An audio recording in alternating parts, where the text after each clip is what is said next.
Well, we're here at the Yak Gear Workbench. Dave, we're going to be talking about rigs and techniques. Let's jump into the drop shot. Yeah, well, you know, the drop shot is generally used as a finesse bait. You know, and we're going to talk a little bit about that.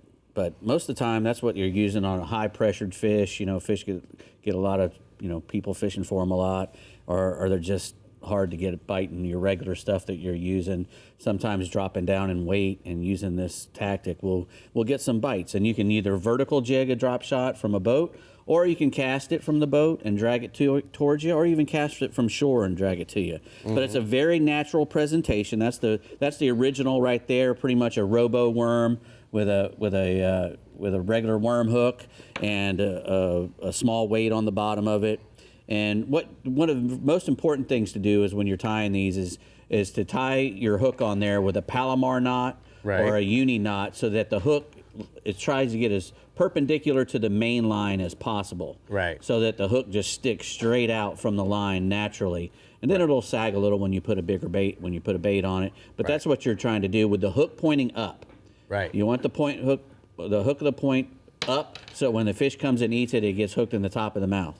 And that's really what, that's your normal main way to use it. Mm-hmm. One thing you want to do is, it's not necessary to jig that thing all crazy. Vigorous. Yeah, a lot of people, they think, well, it's, sitting up there and it'll flutter and do all kinds of stuff, and it will. But most bait fish don't do that.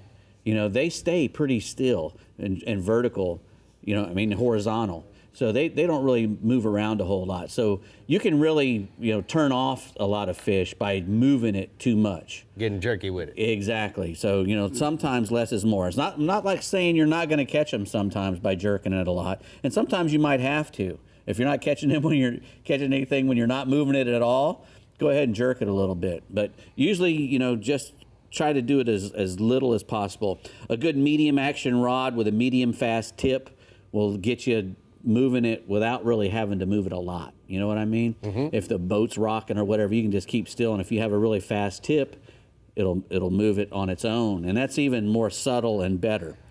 Use light wire hooks. We got a lot of different hooks on here, but a light wire hook is really good. Now, using a trocar hook, because of that really, sharp hook that it penetrates really easily. So you can actually go with a heavier hook, just because that trocar will go in a lot faster and quicker, and it'll facilitate those hookups and the bait action as well with a light wire.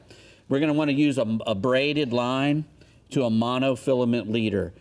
Braid, because it's very sensitive and doesn't stretch, and you can feel every little tap. Yeah. Especially so how big a braid, Dave? You don't want to go over 10 pounds, 8 or 10 pounds, maybe 15. So the X9 Berkeley would work really well. Exactly. Or there's trilene. Yeah, you can use a trilene, pure monofilament all the way through if you want, or you can use that as your leader. You could just go from the Berkeley braid down to that trilene sensation there.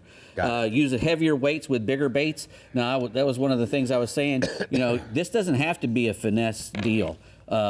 This will work with big baits. That's a big fat job, and you can put a 2/0 hook in there. Yeah. And really, you can really smoke big bass with those things. Obviously, you might want to put a heavier weight if you're in deeper water.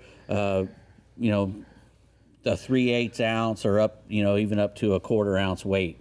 I wouldn't go much heavier than that. A lot of guys will put a great big weight on there as well, and it's not necessary. Those Procar hooks, again, because that once they eat that, when it's fluttering, that fish will come straight into that Pro V, and he'll get locked in there, and it's hard for him to get out. This is the TK 137 Pro V1. And you can nose hook these baits, like with the little ones here. I've got a couple that are nose hooked. Oh yeah. You can either nose hook them with the hook point completely inside the bait, or you can even have it come out a little bit if you want. If you're in a big weedy place, though, that's a great thing to do, is to have that hook buried in the nose so it's not poking out. Dang. I try to go as fast as possible. We never have enough time. Less is more. We might have to turn this show into an hour and a half. Yeah, why not? Let's do it.